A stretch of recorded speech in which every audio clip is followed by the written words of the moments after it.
no quiere que nadie le dé sombra y es el que da las pautas económicas. Y estas son sus pautas. Es una pauta con sello ideológico, ¿no?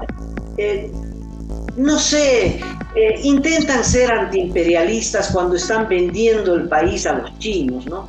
Vendiendo sería mucho, ¿no? Cuando le están regalando el país a los chinos y a los rusos, y es todo esto en aras del imperialismo norteamericano que ya no tiene mayores intereses en el país. What the IMF does is only all these loans that they give are under conditions, very rude conditions for countries where the social programs are at risk. El 2021, el señor Luis Arce promovió un proyecto de ley que fue aprobado en febrero para devolver los más de $300 millones que el FMI nos prestó para los gastos que íbamos a realizar como país por la crisis del COVID-19. Hoy, después de haberse dado el lujo de devolver ese dinero que necesitábamos los bolivianos, sale a exhortar a los diputados para aprobar un crédito de 15.000 millones de yenes, que significa $100 millones, para devolvernos el dinero gastado por el COVID-19. Y la consolidación de nuestro modelo económico, social, comunitario, productivo. Un modelo económico soberano en el que no aceptamos ni aceptaremos imposiciones del Fondo Monetario Internacional. ¿Alguien se acuerda de alguna cosa destacable de Marcelo Montenegro antes de ser ministro? ¿Alguien conocía a Sergio Cusicanqui antes de ser ministro de Planificación? Era un estratega económico, era un asesor, más o menos como Jaime Dum, por ejemplo. Nada, no eran nada, eran creo que sus compañeros de docencia de Luis Arce Catacora. La verdad que antes de este gobierno yo no conocía ni a Montenegro, ni a Cusicanqui, ni a nadie en su gabinete, pero conocía a Arce Catacora. Era el ministro de Finanzas, el ministro de Economía, el que manejó la economía, el derroche, el presterío en el gobierno de Evo Morales, ¿no? Nos constituimos en la economía con la inflación más baja de la región y una de las menores en el mundo, frente a tasas de inflación de varios países que a 12 meses ya superan los 2 dígitos.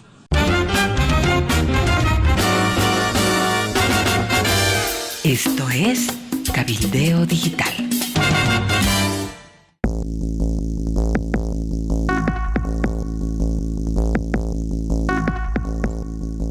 Y en ese borde, el gobierno ha optado por decretar arancel cero para el trigo. Es una buena medida. La producción nacional de trigo no alcanza para satisfacer la demanda.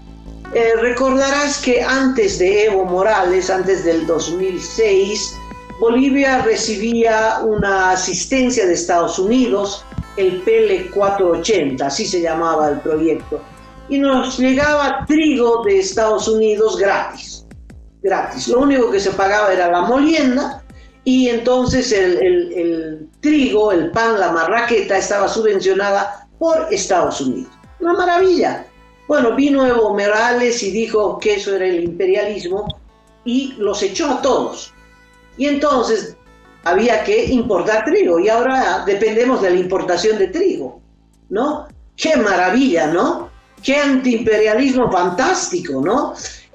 Antes nos subvencionaba Estados Unidos, ahora lo subvencionan los pobres, que son los que comen la marraqueta.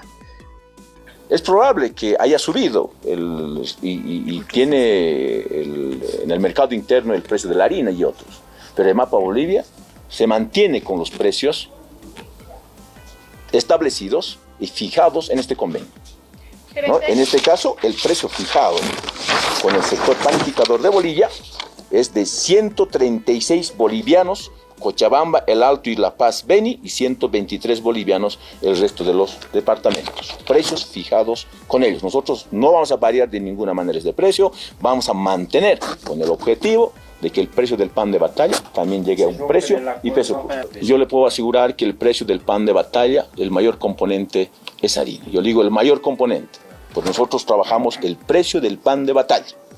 ¿verdad? Los panes especiales y otros, es probable que tengan mayores aditamentos en otros insumos. El precio del pan, el pan de batalla, ¿no? En su mayor componente, yo me refiero a es la harina. Pero de todas formas, el gobierno no se está descuidando para nada, de ninguna manera. Estamos haciendo las gestiones. Ya anteriormente nuestro hermano viceministro, Robert Lacoa, ha hecho las gestiones por el gobierno nacional para que pueda llegar a un precio preferencial el azúcar a través de nuestro ingenio azucarero San Buenaventura. Entiendo yo que están en su pleno trabajo logístico todos los ingenios privados y del Estado para tener, ¿no?, el mismo trato a nuestros hermanos panificadores. Para nosotros, prioridad, que el precio del pan sea estable y vamos a garantizar como Mapa Bolivia que el precio del pan sea 50 centavos, de los 50 centavos. Por otro lado, queremos manifestarles también a ustedes, hermanos de la prensa, que Mapa Bolivia ya ha tomado previsiones en cuanto a la producción de harina, en cuanto a la producción de trigo como materia prima para entregar al sector panificador. Ya a través de Insumos Bolivia tiene planificado y además asegurado, ya con un contrato firmado, la cantidad de 60.000 toneladas de trigo para reforzar el stock que se tiene en los diferentes almacenes de Mapa Bolivia. Cacho, no se ha hecho nada para incentivar la producción de trigo. Antes Cochabamba era el productor principal de los granos en Bolivia, era el granero de Bolivia. Ahora no, ahora produce coca, también otros productos, pero no satisface la demanda local. Es Santa Cruz que alterna la soya con el trigo, pero no satisface la demanda local.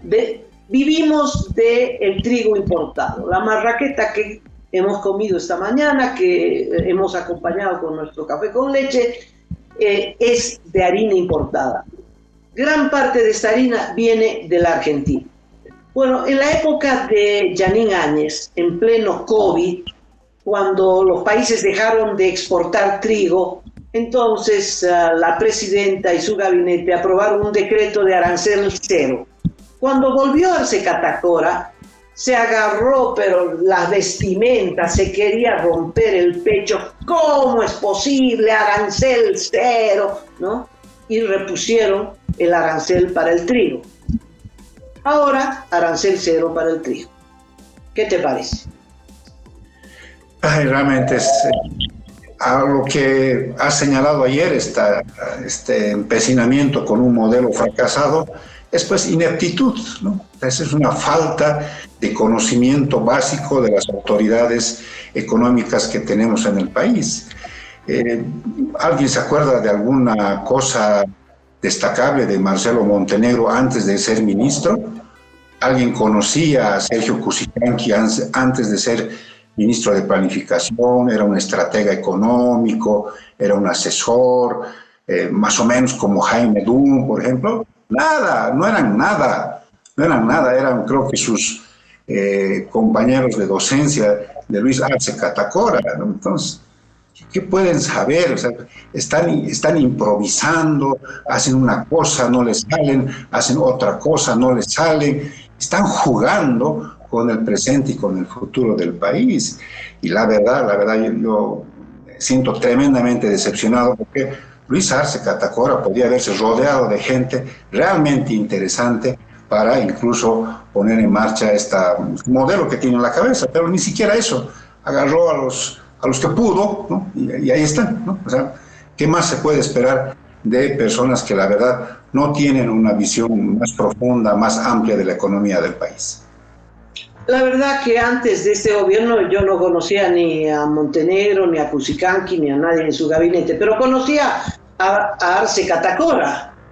Era el ministro de Finanzas, el ministro de Economía, el que manejó la economía, el derroche, el presterío en el gobierno de Evo Morales, ¿no? Y es el que no quiere que nadie le dé sombra y es el que da las pautas económicas. Y estas son sus pautas. Es una pauta con sello ideológico, ¿no? No sé, intentan ser antiimperialistas cuando están vendiendo el país a los chinos, ¿no? Vendiendo sería mucho, ¿no? Cuando le están regalando el país a los chinos y a los rusos Y es todo esto en aras del imperialismo norteamericano, que ya no tiene mayores intereses en el país. A propósito del arancel cero para el trigo, es lo mismo, te acordarás que en el gobierno de Yanín, fruto del COVID, el equipo económico de Yanín Áñez recurrió al FMI para poder usar el dinero que tenemos en el FMI, $300 millones. Cuando entró Arce Catacora, ¿te acuerdas el escándalo? ¿Cómo era posible haber recurrido al imperialismo, al FMI, Fondo Monetario Internacional, si esos son los diablos? Bueno. Luego de la recuperación de la democracia del 2020, gracias a la unidad, lucha y conciencia del pueblo boliviano, volvimos a la senda trazada por nuestra revolución democrática y cultural, de dignidad y soberanía. Retomamos la construcción de nuestro Estado plurinacional y la consolidación de nuestro modelo económico, social, comunitario, productivo. Un modelo económico soberano en el que no aceptamos ni aceptaremos imposiciones del Fondo Monetario Internacional.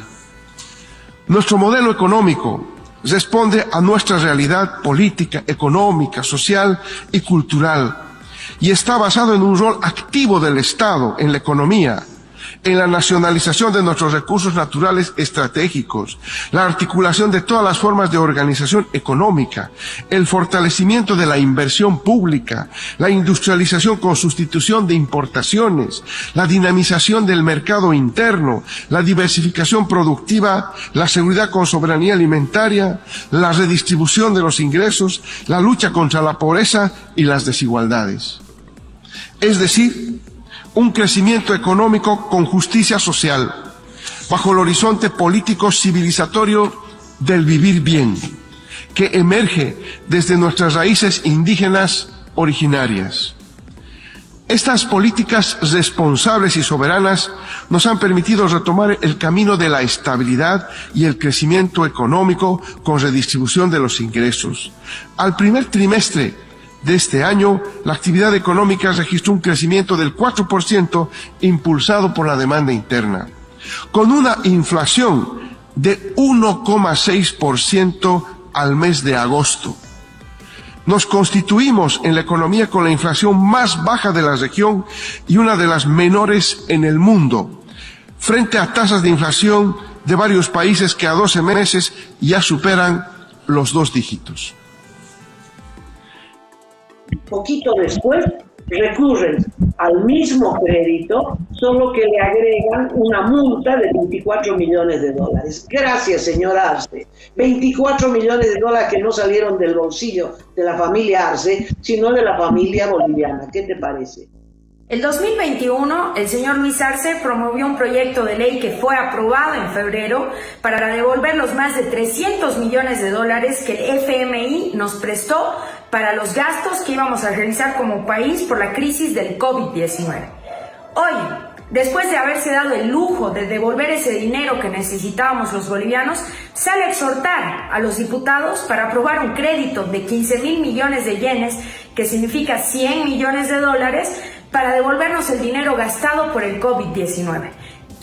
Esto no solo muestra la incapacidad de Luis Arce de resolver la crisis económica que estamos viviendo los bolivianos, sino que a confesión de parte indica que todos los créditos que estamos tomando los bolivianos es para comprar gasolina y diésel subvencionada. Solo vamos a empeorar así la crisis económica que estamos viviendo. Voy a seguir firme en mi posición de rechazar los créditos que están generando grandes problemas en el país. Y ahora lo mismo con el arancel cero del trigo. Bueno, Cacho, pasemos a otro tema. ¿Hay algo un poquito más halagador?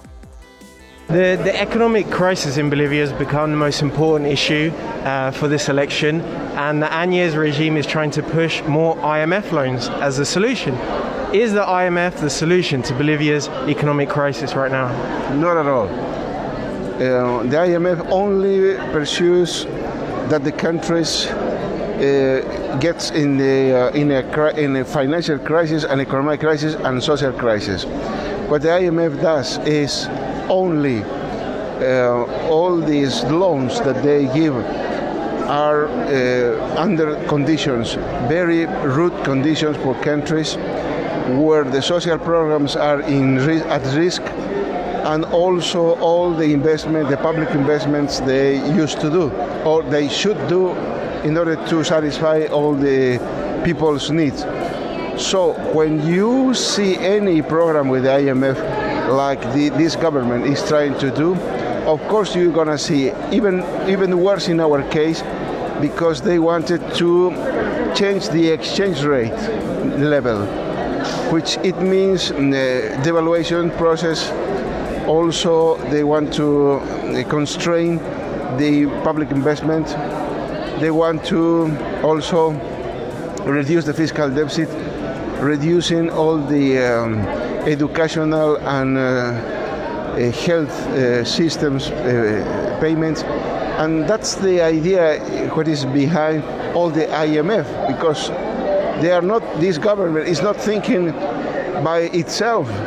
They are taking and they are receiving the policy recommendations that the IMF used to do in the staff papers that are attached at this loan. So that's why the IMF is a problem for Bolivia and for all the countries.